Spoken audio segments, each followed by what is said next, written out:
નમસ્કાર, Gujarat ન્યૂઝના day special કાર્યક્રમમાં આપની સાથે હું છું શિવાની।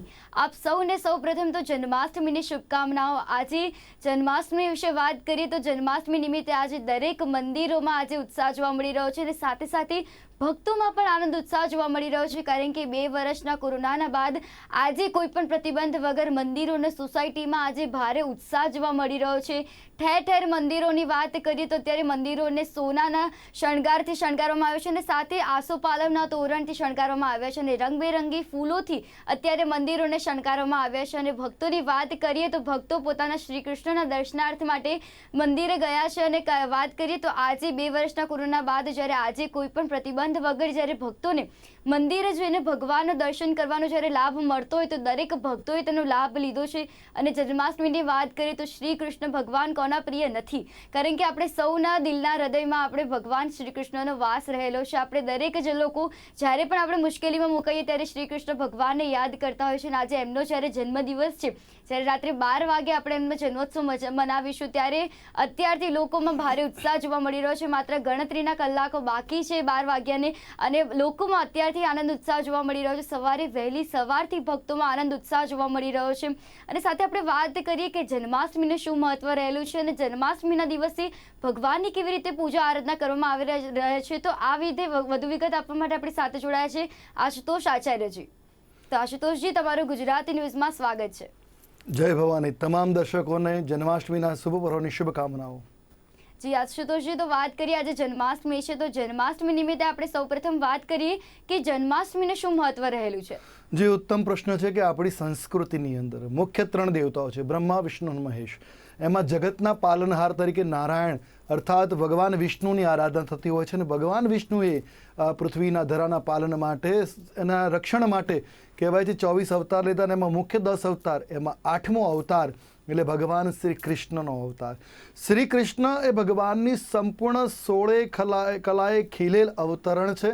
આની અંદર ભગવાનની એવી લીલાઓ છે, એ લીલાઓના કારણે એના ઉપદેશો છે, આ બધું મનમાં સ્મરણ રાખી ભગવાનની પ્રતીતિ રહે, દરેક વ્યક્તિના જીવનમાં ભગવત કૃપા બની રહે માટે થઈને દર વર્ષે શ્રાવણ કૃષ્ણ અષ્ટમીના દિવસે રાત્રે પરમાત્માનો જન્મ થયો એ નિમિત્તે દરેક વ્યક્તિ શ્રદ્ધા અને ભક્તિ સાથે ભગવાનની આરાધના અર્ચના કરતા હોય છે અને આમ કરવાથી એમના જીવનની અંદર ઐશ્વર્યની પ્રાપ્તિ થાય, ભગવત કૃપાનો ભાવ થાય, કારણ કે રાત્રિના સમયે ભગવાનને જ્યારે જન્મોત્સવ થાય ત્યાં સુધી પરમાત્માની મંત્ર જાપ, નામ, કીર્તન, ભાગવતજીના 10મ સ્કંદને ભગવાનની જે લીલાઓનું અવતરણ છે એનું વર્ણન કરતા હોય। આમ કરવાથી શાસ્ત્રમાં કહ્યું છે કે અર્ચનમ, વંદનમ, દાસ્યમ, સખ્યમ, સ્મરણમ, કીર્તનમ, વિષ્ણુર પાદ સેવનમ, આ બધી રીતે ભગવાનની ભક્તિ થતી હોય છે। તો પરમાત્માની આજે વિગ્રહની પૂજા અર્ચના કરવાથી અને ભગવાનના કહેવાય છે કે આરાધના દ્વારા દરેક વ્યક્તિના જીવનમાં ઐશ્વર્ય પદની પ્રાપ્તિ થતી હોય છે અને આ શાસ્ત્રોનું વચન હોવાના કારણે, આ ધાર્મિક ભાવનાને કારણે દરેક વ્યક્તિ ઈચ્છે છે કે પરમાત્માની સેવા કરીને આ જીવનમાં કંઈક કલ્યાણની પ્રાપ્તિ થાય। તો આજના જે જન્માષ્ટમીના જે નક્ષત્ર, રોહિણી નક્ષત્રની અંદર 8 કહેવાય અષ્ટમી તિથિના દિવસે જ્યારે પરમાત્માનો જન્મ થતો હોય દરેક વ્યક્તિ અમૃતધારાની પ્રાપ્તિ માટે પરમાત્માની આરાધના કરતો હોય છે, કારણ કે અષ્ટમીના દિવસે જ્યારે રોહિણી નક્ષત્ર હોય, શ્રાવણ માસ હોય ત્યારે કૃષ્ણનો જન્મોત્સવ મનાવાતો હોય છે અને આ પર્વ એટલે અમૃત વર્ષાનો પર્વ અને આની અંદર દરેક વ્યક્તિ પોતાના જીવનને સાર્થક કરવા માટે આરાધના કરતો હોય છે। એટલે જન્માષ્ટમી પર્વનું આ વૈજ્ઞાનિક અને આધ્યાત્મિક મહત્વ છે। જી બિલકુલ। અને વાત કરીએ જન્માષ્ટમીમાં અનેક લોકો મંદિરોમાં પણ દર્શનાર્થે જાય છે અને સાથે સાથે લોકો પોતાના ઘરે પણ ભગવાનનો જન્મોત્સવ મનાવતા હોય છે। તો આ વિશે વાત કરીએ તો જન્મોત્સવ જ્યારે મનાવતા હોય છે ત્યારે કેવા પ્રકારની વિધિ કરતા હોય છે, કારણ કે અમુક વખત ભગવાનના જ્યારે દર્શનાર્થે આપણે ભક્તો મંદિરમાં જતા હોય છે પણ સાથે સાથે જ્યારે મંદિરમાં તેઓ દર્શન કરવા જાય છે અને ઘરે પણ પોતાના ભગવાનના દર્શન કરવા માટે જન્મોત્સવ મનાવતા હોય છે, તો ઘરે કેવા પ્રકારનું ધ્યાન રાખવામાં આવે છે? જ્યારે પરમાત્માના દર્શન માટે જતા હોઈએ છીએ, આજનો પવિત્ર દિવસ છે, પરમાત્માનો જન્મોત્સવ છે। જ્યારે આપણે સામાન્ય મનુષ્યનો જન્મદિવસ હોય ત્યારે કેટલા પ્રકારના ઉત્સવની વ્યવસ્થા કરતા હોય છે। પરમાત્માનો જન્મદિવસે એ પણ જ્યારે બાલકૃષ્ણ જે દરેકના જીવનની અંદર ભક્તિ લાવતા હોય, દરેકના જીવનો કહેવાય છે કે નવી ચેતનાઓને પ્રફુલ્લિત કરતા હોય છે, ત્યારે એની પૂજા માટે ખાસ કરીને એમ કહેવાય કે લાલાને બાલકૃષ્ણને પંચામૃતિ સ્નાન કરાવી, ત્યારબાદ એમ કહેવાય છે કે પંચામૃતિ સ્નાન કરાવી, શુદ્ધ ગંગાજળ, યમુના જળના કે કેસરવાળા જળથી સ્નાન કરાવ્યા બાદ અભિષેક કરી પરમાત્માને શુદ્ધ વસ્ત્રથી સુપ્રોચ્છિત કરી પરમાત્માને નવા વાઘા એટલે નવા આભૂષણો વસ્ત્રો ધારણ કરાવી સજાવવામાં આવતા હોય છે. વિશેષ સજાવટ કરી પરમાત્માને કહેવાય છે કે હિંડોળામાં હિંચકામાં બેસાડવા જોઈએ. ત્યારે શ્રદ્ધા ભક્તિ દ્વારા પરમાત્માને માખણ મિશ્રીના ભોગ ધરવા જોઈએ. પરમાત્માને તુલસી દલથી કહેવાય છે સેવન કરવું જોઈએ. વિષ્ણુ સહસ્ત્ર નામ દ્વારા તુલસી દલ અર્પણ કરવા જોઈએ. આમ આ રીતે પૂજા અર્ચના કરવાથી ભગવાનની પૂર્ણ કૃપાની પ્રાપ્તિ થઈ શકે. કારણ કે પરમાત્મા ક્યારે પણ કોઈને બાકી રાખતા નથી. દરેકની સાથે એ તાદાત્મ્ય રીતે જોડાયેલા છે.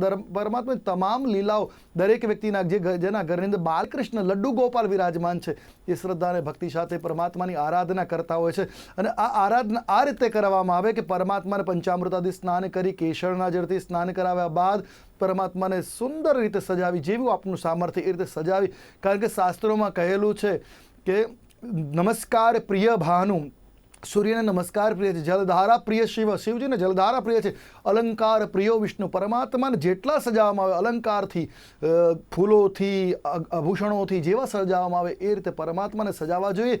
અને એનાથી પરમાત્મા નારાયણ પ્રસન્ન થતા હોય છે. તો આ વસ્તુનું ધ્યાન રાખી પરમાત્માની આરાધના શ્રદ્ધા અને ભક્તિ સાથે કરવી જોઈએ. જી બિલકુલ. અને તમે કીધું કે પંચામૃતથી ભગવાનનું સ્નાન કરવામાં આવે છે, તો પંચામૃતનું શું મહત્વ રહેલું છે? પંચામૃતનું નામથી જ ખ્યાલ આવે 5 પ્રકારના અમૃત સંપૂર્ણ આહાર છે, સંપૂર્ણ રીતે પવિત્ર માનવામાં આવે છે. પંચામૃતમાં 5 વસ્તુઓ છે. એક ગોદુગ્ધ એટલે ગાયનું દૂધ, ગોદુગ્ધ નિર્મિત દધી એટલે ગાયના દૂધમાંથી બનેલું દહીં, અને ગવ્યઘૃત અને ગાયનું ઘી. ગાય આપણી સંસ્કૃતિ પવિત્ર મનાય છે. અને ગાયના તમામ પદાર્થો જે મનુષ્યને પોષિત કરનાર છે. એટલે ચારિત્ર, સ્થિરતા અને કહેવાય છે સામર્થ્ય, આ બધાની પ્રાપ્તિ માટે પરમાત્માને પંચામૃત, આ ઉપરાંત એની અંદર મધ અને મિશ્રી પણ ચડાવવામાં આવે છે. મધ જેવી માધુર્યતા દરેકના જીવનમાં પ્રાપ્ત થાય. અને જેમ સાકર દૂધમાં ભળી જાય એવી જ રીતે વ્યક્તિ દરેકની અંદર દરેક પરિસ્થિતિમાં ભળી જાય અને એને અનુરૂપ થઈ જાય. આવા ભાવ સાથે આ પંચામૃતની આરાધના એટલે પંચામૃત દ્વારા પરમાત્માને સ્નાન કરાવાતું હોય છે અને અભિષેક કરાતો હોય છે. અને નૈવેદ્યમાં પણ પરમાત્માને પંચામૃત અર્પણ કરવાનું વિધાન છે. કારણ કે પંચામૃતમાં 5 પ્રકારના અમૃત છે. એ અમૃત દ્વારા, અમૃતનો અર્થ થાય છે જે પરમ ધ્યેય, પરમ સિદ્ધ વસ્તુ છે એ અમૃત દ્વારા પરમાત્માની પૂજા અર્ચના કરવામાં આવે તો માનસિક સ્થિતિઓની શુભ લાભની પ્રાપ્તિ થતી હોય છે. જી બિલકુલ. અને તમે વાત કરી કે અત્યારે લોકો ઘરે પણ હિંડોળા કરતા હોય છે અને ભગવાનનો ઘરે પણ જન્મોત્સવ મનાવતા હોય છે. તો જ્યારે ઘરોમાં ભગવાનનો જન્મોત્સવ મનાવવામાં આવે છે તો ભક્તોએ કયા બાબતોનું વિશેષ ધ્યાન રાખવું જોઈએ? જો પરમાત્માની અંદર પૂજામાં તો નવધા ભક્તિ કહી છે. કોઈ પણ રીતે પરમાત્માની આરાધના કરી શકે. સ્મરણમ, શ્રવણમ, કીર્તનમ, વિષ્ણુર પાદ સેવનમ, અર્ચનમ, વંદનમ, દાસ્યમ, સખ્ય, આત્મનિવેદનમ. અર્થાત આ 9 પ્રકારે ભગવાનનું સ્મરણ, કીર્તન, ભજન, પાદ સેવન એટલે પૂજા અર્ચના કરવી, અર્ચન કરવું, એમની કીર્તન કરવા, ભજન ગાવા, અને સાથે સાથે પરમાત્માની સાથે આપણી જે તાદાત્મ્ય, આપણો જે ભાવ છે, આપણી જાત છે પરમાત્માને સોંપવી. આ ભાવ સાથે પરમાત્માની પૂજા અર્ચના કરાતી હોય છે. તો પરમાત્માની પૂજા જ્યારે તમે કરતા હોય ત્યારે અષ્ટમીના દિવસે ખાસ કરીને તો બધા ઉપવાસ જ કરતા હોય છે. પણ જો ઉપવાસ ન કરતા હોય તો પરમાત્માની જે દિવસે સેવા કરવી હોય એ દિવસે તામસિક આહારોનો ત્યાગ કરવો જોઈએ. અર્થાત લસણ, ડુંગળી જેવા આહાર પદાર્થ ન ગ્રહણ કરવા જોઈએ, વ્યસનોવાળા પદાર્થો ન લેવા જોઈએ. આ વસ્તુનું ધ્યાન રાખી પરમાત્માની શ્રદ્ધા ભક્તિ સાથે પૂજા અર્ચના કરવી જોઈએ. હિંડોળા અર્થાત હિંચકો કે ઘોડિયું, પાલના, એની અંદર પરમાત્માને શુદ્ધ કરી વ્યવસ્થિત રીતે સ્નાન કરાવી, પૂજન કરી, અર્ચન કરી, શૃંગાર કરી એમાં સ્થાપવા જોઈએ. અને સ્થાપીને પરમાત્માને ધીરે ધીરે જેમ નાના બાળકને આપણે હિંચકો નાખતા પરમાત્માને હિંચકો નાખવો જોઈએ. આ રીતે ક્રિયા કરવી જોઈએ. આ તમામ વસ્તુમાં એક મહત્વની છે શ્રદ્ધા. કારણ કે શાસ્ત્રમાં સ્પષ્ટ શબ્દોમાં કહેલું છે યાદૃશી ભાવના યસ્ય સિદ્ધિ ભવતી તાદૃશી. જેનો જેવો ભાવ છે એને એવા જ પ્રકારનું ફળ મળતું હોય છે. લોકોની પૂજા કરવામાં વિશેષ બાબતોનું ધ્યાન છે. પરમાત્મા બાલકૃષ્ણની સેવા અર્ચના કરીએ, ઘરમાં હિંડોળા કરીએ, ઘરમાં પૂજા કરીએ, જન્મોત્સવ મનાવીએ ત્યારે આપણા સામર્થ્ય પ્રમાણે પરમાત્માને સજાવવા જોઈએ અને હિંડોળો સજાવવો જોઈએ. પરમાત્માને માખણ એટલે બટર નહીં, જેમાં મીઠું હોય એવું નહીં, માખણ એ મીઠા વગરનું માખણ, સફેદ માખણ ભગવાનને અર્પણ કરવું જોઈએ. સાથે મિશ્રી અને તુલસી પત્ર અર્પણ કરવું જોઈએ. આ રીતે પૂજા અર્ચના કરવાથી ભગવાન તમામ ભક્તોની મનોકામનાઓને પૂર્ણ કરતા હોય છે. એટલે આ બાબતોનું ખાસ દરેક વ્યક્તિએ ધ્યાન રાખવાની આવશ્યકતા હોય છે. જી બિલકુલ. અને જન્માષ્ટમી એટલે કૃષ્ણ ભગવાનનો જન્મોત્સવ. તો ભગવાનના કૃષ્ણના જન્મની વાત કરીએ તો ભગવાનના જન્મ પાછળ કઈ એવી કથા રહેલી છે અને કઈ એવી આધ્યાત્મિક કથા રહેલી છે જેનું શું મહત્વ રહેલું છે? આપણી સંસ્કૃતિમાં દરેક પર્વની પાછળ ક્યાંક ના ક્યાંક એનું પ્રધાન કારણ છે. તો પરમાત્માને પૃથ્વી પર અવતરણની પાછળની પણ વાર્તા છે. એમ કહેવાય છે કે જે સમયે પૃથ્વી પર પાપ વધી ગયું, કહેવાય છે પૃથ્વી પર એટલા બધા પાપી લોકો, રાક્ષસોને બધા વધી ગયા, ત્યારે પૃથ્વી પણ ત્રાહિમામ થઈ ગઈ અને ગાયના સ્વરૂપમાં વૈકુંઠમાં જઈ બ્રહ્માજીની પાસે ગઈ. પછી બધા ભેગા મળી ભગવાન નારાયણની પાસે વૈકુંઠમાં ગયા છે. ભગવાનને બે હાથ જોડીને પ્રાર્થના કરી, હે નારાયણ, હવે મારો ઉદ્ધાર કરો, કારણ કે આ પાપ પુરુષોના કારણે મારું હવે આ ભાર સહન કરવાની ક્ષમતા નથી. ત્યારે પરમાત્માએ નારાયણે વચન આપેલું કે યોગ્ય સમય આવે અવશ્ય અવતરણ લઈશ. અને ત્યાં પૃથ્વી ઉપર કહેવાય છે કે કંસનો અવતરણ થયું. કંસ એટલે પાપનું સાક્ષાત મૂર્તિમંત સ્વરૂપ, એને કોઈ પણ પ્રકારનું પાપ કર્મ બાકી નથી રાખ્યું. એ કંસ કહેવાય છે રાક્ષસોનો પણ અધિપતિ બનીને સ્થિર થયો. અને કંસે જ્યારે દેવકી પોતાની પ્રિય બહેન દેવકીના વસુદેવજી સાથે વિવાહ કરાવ્યા, ત્યાર પછી એ પોતાને વાલી બહેન હોવાને કારણે પોતે જ એનો રથ હંકારી અને એમને ઘરે વિદાય આપવા જઈ રહ્યો હતો. તે સમયે આકાશવાણી થઈ છે કે કંસ, આ દેવકીનો 8મો ગર્ભ તારો વિનાશ કરશે. અને કંસ ભલે પોતાની વાલી બહેન હોય, પણ પોતાની આત્મા, પોતાને જીવ કરતાં વધારે કોઈને ન માનતો હોવાને કારણે એને મારવા માટે ઉદ્ધત થયો. ત્યારે વસુદેવજીએ પ્રાર્થના કરીને આકાશવાણીની વાત સાંભળી અને કહ્યું કે મારી વાતોને પર વિશ્વાસ રાખો, મારે જે સંતાન અવતરશે બધા તમને આપી દઈશ, પણ દેવકીને મુક્ત કરો, કારણ કે એને દેવકીથી તમને તકલીફ નથી, દેવકીના ગર્ભથી તમને તકલીફ છે. ત્યારે કંસને મુક્ત કર્યા. પણ નારદજીના કહેવાથી કે કયો ભગવાન વિષ્ણુની માયા અપરંપાર છે, એ કયો 8મો ગણશે તમને નહીં ખબર પડે, પ્રથમથી 8મો કે અંતિમથી 8મો. એટલે કોઈ પણ ગર્ભને મુક્ત ન કરતા તમે તમારા પ્રમાણે કર્મ કરો. ત્યારે એને પુનઃ બંદીગૃહમાં બંધાવી દેવાય, નજરબંધ રાખ્યા છે રાજમહેલમાં. અને તે સમયે દેવકીને જ્યારે સંતાન જનતા કંસ આવીને એમને મૃત્યુને ઘાટ ઉતારતો. 7મો ગર્ભ આવ્યો, દેવકી ગભરાણી છે. અને ત્યારે પરમાત્માએ બલદેવજીને, બલપુરુષ એટલે બલરામજીને સંકર્ષણ વિદ્યા દ્વારા દેવકીના ગર્ભથી રોહિણીજીના ગર્ભમાં સ્થાપિત કર્યા છે. અને સમાચાર મળ્યા કે દેવકીનો 7મો ગર્ભ પડી ગયો. અને ત્યારે 8મો ગર્ભ જ્યારે આવ્યો, દેવકીનું અગદમ્ય લાલિત્ય, એની કહેવાય છે દેહ લાલિત્ય અદ્ભુત હતું, સૌંદર્ય અદ્ભુત હતું. અને કંસને વિશ્વાસ હતો કે આ જ મારો કાળ છે. પણ સમયાંતરે કહેવાય છે કે જે દિવસે શુભ નક્ષત્રો હતા, એટલે ચંદ્રનું પ્રિય નક્ષત્ર રોહિણી નક્ષત્ર, કારણ કે ચંદ્રને 27 પત્નીમાં સૌથી પ્રિય રોહિણીજી, રોહિણી નક્ષત્ર હતું. શ્રાવણ માસ એટલે પવિત્ર મહિનો, વર્ષા ઋતુનું અવતરણ. તે સમયે બરાબર મધ્યરાત્રિએ ચંદ્રવંશમાં અષ્ટમી તિથિના દિવસે, આમ જોઈ આધ્યાત્મિક દ્રષ્ટિએ જોઈએ તો ચંદ્રવંશની અંદર અવતરણ પરમાત્માએ કર્યું છે. તો ચંદ્ર રાત્રે પૂર્ણ ખીલેલો દેખાતો હોય છે, અને અષ્ટમીના દિવસે બરાબર મધ્ય ચંદ્ર હોય. તે સમયે ચંદ્રના પ્રિય પત્ની રોહિણીજીનું નક્ષત્ર, આ નક્ષત્રમાં રાત્રે 12 વાગ્યા પછી પરમાત્મા શ્રી કૃષ્ણે અવતરણ લીધું છે. અને માટે કરીને કહેવાય છે સંપૂર્ણ અમૃત વર્ષા કરવાવાળા સમયમાં પરમાત્માએ પૃથ્વીના ઉદ્ધાર માટે અવતરણ લીધું. અને તે સમયે પરમાત્માએ ચતુર્ભુજ સ્વરૂપે માતા પિતાને દર્શન આપ્યા અને દેવકીજીના કહેવાથી બાલ સ્વરૂપ ધારણ કર્યું. અને વસુદેવજીને કહ્યું કે વસુદેવજી, હવે મારા આ સ્વરૂપને તમે ટોકરામાં લઈ અને નંદગાંવ લઈ જાઓ. ત્યાં નંદગાંવમાં નંદરાયના ત્યાં એમની પ્રિય પત્ની યશોદાજી એક દીકરીને જન્મ આપ્યો છે. ત્યાં મારા શ્રી વિગ્રહને એટલે મારા સ્વરૂપને મૂકીને ત્યાંથી એ માયાનું સ્વરૂપ જે બાળકી છે એને લઈ આવો. ત્યારે વસુદેવજી કહે છે કે બહાર તો ચોકીદારોનો પહેરો છે અને ઘણા બધા બંધનો જ કેમ થઈ શકશે. ત્યારે કૃષ્ણએ કહ્યું ખાલી તમે આટલી ક્રિયા કરો, બધું જ ઓટોમેટિક આપ મેળે થઈ જશે. અને ત્યાં જેવા એક કરંડિયાની અંદર વસ્ત્ર પાથરી બાલકૃષ્ણ અંદર લીધા છે અને મસ્તક ઉઠાવે, ત્યાં જ ભગવાનની કહેવાય છે કૃપા થઈ, બધા જ બંધનો ખુલી ગયા છે, બેડીઓ ખુલી ગઈ, દ્વાર ખુલી ગયા. જે દ્વાર રક્ષકો તો એ બેભાન અવસ્થામાં છે અને બધા માર્ગો ખુલી ગયા છે. પરમાત્મા કહેવાય છે કે વસુદેવજીના મસ્તકે વિરાજમાન થઈ નીકળી રહ્યા છે. અને તે સમયે વરસાદ પણ અનરાધાર વરસવા માંડ્યો છે.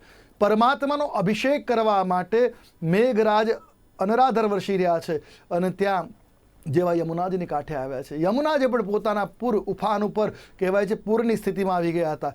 યમુનાજીએ વિચાર કર્યો આજે મારા પ્રિય પરમાત્મા આવે છે, એમના ચરણ પખાડ્યા વગર તો હું માર્ગ નહીં આપું. અને જેવા વસુદેવજી યમુનાજીમાં ઉતર્યા છે, ગળા ડૂબ પાણી, અને ત્યાં પરમાત્મા વિચાર કર્યો છે જો મારા ચરણ સ્પર્શ યમુનાજીને નહીં કરાવું તો યમુનાજી વસુદેવજીને ડૂબાડી દેશે. એટલે તરત જ કરંડિયામાંથી પગ બહાર કાઢ્યો અને યમુના જળનું જે જળ છે પરમાત્માના ચરણને સ્પર્શ કરી અને શાંત થયું અને વસુદેવજીને માર્ગ આપ્યો થયો છે. વસુદેવજી ત્યાંથી નંદગાંવ ગયા. નંદગાંવની અંદર પણ કહેવાય છે કે યશોદાજી બાળકીને જન્મ આપી બેભાન અવસ્થામાં હતા અને બધું જ કહેવાય કે સ્તબ્ધ શાંત એકદમ મૂર્તિમંત સ્વરૂપ હતું.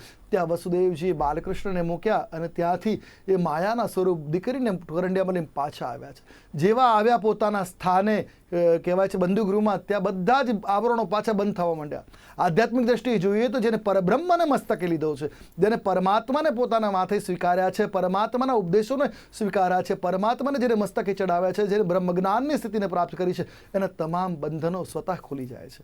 પણ જેને માયાને મસ્તકે સ્વીકારી છે, જેને માયાને આધીન થયો છે, માયાને માથા પર બેસાડી છે, એ તમામ બંધનોમાં સપડાય છે. આ બાજુની અંદર આ વાર્તા થઈ અને પેલી બાજુમાં કહેવાય છે નંદગાંવની અંદર જ્યારે પ્રાતઃકાલે સમાચાર મળ્યા કે બાલકૃષ્ણના સ્વરૂપમાં એક કુમારનો જન્મ થયો.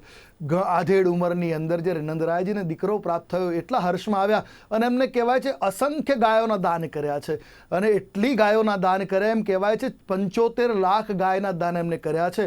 અને આના કારણે એવી પણ સ્થિતિ બની છે કે બ્રાહ્મણો કે જેમની પાસે પહેલેથી ગાયો હતી એમના ઘરે પણ ઘણી ગાયોના દાન થવાના કારણે પોતાના રાંધવાના ચૂલામાં પણ ખીલા ખોડી અને એમાં ગાયો બાંધી છે અને એમના પણ સંબંધીઓ આવતા એમને એ ગાયોનો દાન કરતા રહેતા હતા. અને આ પછી ત્યારબાદ હાથીઓના દાન કર્યા છે, ઘોડાઓના દાન કર્યા છે. એટલા માટે તો કહેવાય છે હાથી દિયો, ઘોડા દિયો, ઓર દિયો પાલખી, જય કનૈયા લાલ કી, નંદ કે આનંદ ભયો, જય કનૈયા લાલ કી. આ નંદનો એટલો આનંદ થયો અને આ વસ્તુને નંદોત્સવ તરીકે ઓળખવામાં આવે છે. તો આ રીતે પરમાત્માનું અવતરણ પાપના ભારને શાંતિ કરવા અને પોતે પૂર્વજન્મમાં આપેલા પોતાના વચનને સિદ્ધ કરવા માટે, કારણ કે પૃથાના સ્વરૂપની અંદર કહેવાય છે યશોદાજી અને એમના પતિ નંદરાયે ભગવાનની આરાધના કરી હતી કે એમને એમના જેવું સંતાન પ્રાપ્ત થાય. ત્યારે પરમાત્માએ કહ્યું હતું કે મારા જેવું તો હું તમને સંતાન ક્યાંથી આપી શકું, પણ યોગ્ય સમયે તમારા ત્યાં હું પોતે અવતરણ લઈશ અને તમારા ત્યાં આવીશ. એટલે પરમાત્માએ પોતાના વચનને પાળવા માટે પૃથ્વીના કહેવાય છે ભારને ઉતારવા માટે આ લીલા અવતરણ કરી હતી. જી બિલકુલ. અને ભગવાનની બાળ લીલા વિશે તો સૌ કોઈ જાણતા છે, પરંતુ ભગવાનની એવી કઈ બાળ લીલા છે કે જે સૌથી વધારે ચર્ચિત છે? ભગવાનની બાળ લીલાઓ તો એક ચર્ચિલ છે, કારણ કે એમનું સ્વરૂપ જ એવું છે કે એક તો ઘણી બધી લીલાઓ છે, એમાં આ એક તો અવતરણ લીલા છે.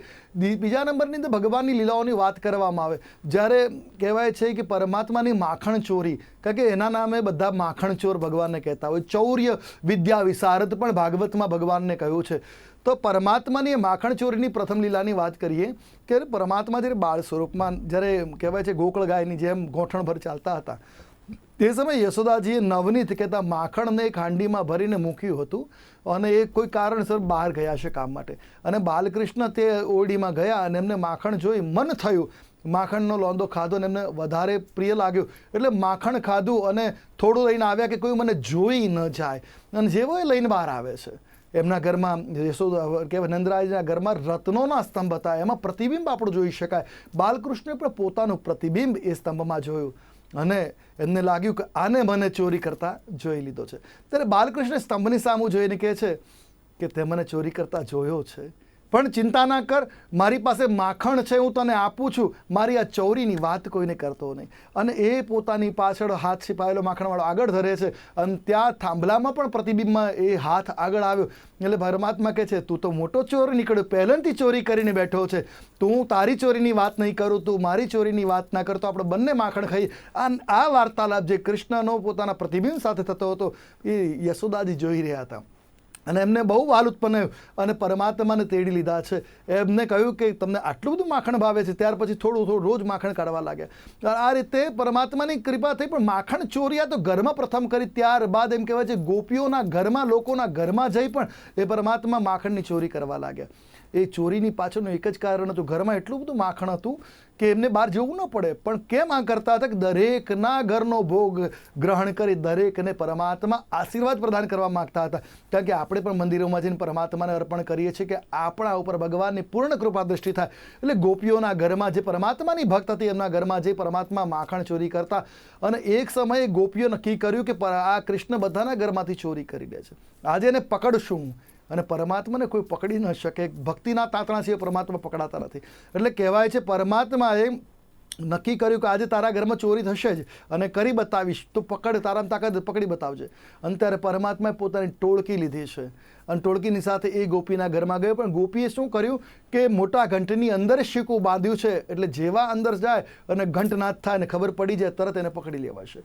આવી રીતે ક્રિયા કરી હતી. પણ પરમાત્મા પણ હોશિયાર હતા. એમને પોતાના ગોપ ટોળીની સાથે પહોંચ્યા. એમને કહ્યું કે આને તો મોટી પકડવાનો જાલ બિછાવી રાખ્યો છે. એટલે ગોવાળોનું એક ટોળું એવી બનાવી કે ગોકુળ બનાવ્યું કે જેની ઉપર નીચેની બાજુ 5 ગોવાળા, એની ઉપર 4 ગોવાળ પર કૃષ્ણ ચડી અને માટકી ફોડે. અને તે સમયે કૃષ્ણએ ઘંટને કહ્યું કે હું આ ચોરી કરવા જઈ રહ્યો છું, તારે વાગવાનું નથી. અને ઘંટે કહ્યું અવશ્ય. અને ત્યારે તો જ્યાં કહેવાય છે ગોપાળા ઉપર ભગવાન ચડી ગયા છે અને હાથમાં ઠીકરી લઈ મટકી ફોડી અને માખણ ખાય છે, છાશ પીવે છે. અને તે સમયે માખણ આરોગી રહ્યા છે પરમાત્માની ઉપર. એ છાશ દહીંનું જે જળ છે એનો અભિષેક થઈ રહ્યો છે. અને તે સમયે ઘંટે વિચાર કર્યો કે પરમાત્માની ઉપર અભિષેક થતો હોય, પરમાત્માને ભોગ લાગતો હોય, જો ઘંટનાદ ન થાય તો ઘંટ લાજે. તાત્કાલિક ઘંટનો કહેવાય છે પરમાત્માનો હાથ લાગતા ઘંટનાદ થવા લાગ્યો. અને ત્યાં ગોપીઓ આવીને કૃષ્ણને પકડી લીધા છે અને એને બાંધી દીધા અને યશોદાજીને ફરિયાદ કરવા પહોંચ્યા છે. યશોદા, તારા લાલાને મેં પકડ્યો છે મારા ઘરમાં માખણ ચોરી કરતા. યશોદાજી કહે છે લાલો તો અહીંયા જ છે, ઘરની અંદર માખણ ખાઈ રહ્યો છે, તારા ઘરમાં ક્યાંથી આવ્યો કે બોલાવ. ત્યારે તરત આ કહેવાય છે બૂમ લગાવી છે. લાલો અંદરથી માખણ ખાતો ખાતો બહાર આવ્યો. ત્યારે ગોપીઓ વિચાર કરે છે તને બાંધીને તો કેવું તો છૂટી ગયો, છૂટે એમ તો બાંધ્યો નતો. કૃષ્ણ કહે છે હું તો ક્યારનો એ ઘરની બહાર ગયો જ નથી. તો પરમાત્માની આ લીલાઓ અદ્ભુત છે. પરમાત્માએ આવી કેટલી લીલાઓ કરી છે. માતાને પોતાની જે માતા છે, જનયતા છે, એને પૂર્વજન્મમાં આપેલું વચન હતું કે તને બ્રહ્મ જ્ઞાન અને બ્રહ્મનું દર્શન કરાવીશ. એ માટે પરમાત્માએ માટી ખાવાની લીલા કરી છે. કહેવાય છે કે 12 માટીનો ફાકડો ભર્યો છે. અને આ વાતને, આ દ્રશ્યને બલદેવજી જોઈ ગયા છે. એને પોતાની માતાને રોહિણીજીને કહ્યું, રોહિણીજી દેવકીને કહ્યું કે બાલકૃષ્ણ માટી ખાય છે, માનવામાં આવે. ત્યારે બધાએ તાત્કાલિક ત્યાં પહોંચી ગયા છે. કૃષ્ણ જ્યાં માટીમાં રમતા હતા અને કહ્યું કે તે માટી ખાધી છે. કૃષ્ણ કે ના, મેં માટી નથી ખાધી. અને તે સમયે એનું પરાણે મોઢું ખોલાવડાવીને જોયું કે તારું મોઢું બતાવ. ત્યારે કૃષ્ણ ખોલતા ને પણ કહ્યું વધારે વાત કરી. ત્યારે કૃષ્ણએ પોતાનું આનંદ કહેતા મોઢું ખોલ્યું છે. અને ત્યાં યશોદાજીને આખું બ્રહ્માંડ જોવા મળ્યું છે. આ જોઈ યશોદાજી બેભાન અવસ્થામાં થયા. પણ પરમાત્માએ તાત્કાલિક એમના સ્મૃતિ પટલથી એ લીલા અને વિસ્તૃત કરી. ત્યારે બાલકૃષ્ણ એમના મસ્તક ઉપર કે માટી ફેરવી અને નજર ઉતારી દીધી. આવી કેટલી લીલાઓ ભાગવતની અંદર વર્ણવી છે. જી બિલકુલ. અને આપણે આજે વાત કરી કે શ્રી કૃષ્ણ ભગવાનનો જન્મની વાત કરી, સાથે જન્માષ્ટમીનું શું મહત્વ રહેલું છે અને ભગવાનને જ્યારે દર્શન કરવા જઈએ છીએ અને સાથે સાથે જ્યારે ભગવાનનું ઘરે પણ જન્માષ્ટમીનો મહોત્સવ ઉજવવામાં આવે છે ત્યારે કઈ કઈ બાબતોનું ધ્યાન રાખવું. તો આશુતોષજી, તમે અમને ઘણી બધી માહિતી આપી તે બદલ આપનો આભાર. જય ભવાની. તમામની મનોકામના ભગવાન શ્રી કૃષ્ણ પૂર્ણ કરે. જય ભવાની. તો આજે આપણે જાણ્યું કે જન્માષ્ટમીની શું મહત્વ રહેલું છે, સાથે ભગવાન શ્રી કૃષ્ણના આપણે જ્યારે જન્મોત્સવ ઉજવતા હોય છે ત્યારે કઈ કઈ બાબતોનું ખાસ ધ્યાન રાખવું જોઈએ અને ભગવાનને પંચામૃતથી સ્નાન કેમ કરાવવામાં આવે છે એના વિશે પણ જાણ્યું અને ભગવાનની બાળ લીલા વિશે પણ આજે આપણે જાણ્યું. તો હાલ આ કાર્યક્રમમાં બસ આટલું જ. ફરી મળીશું નવા વિષયની સાથે. નમસ્કાર.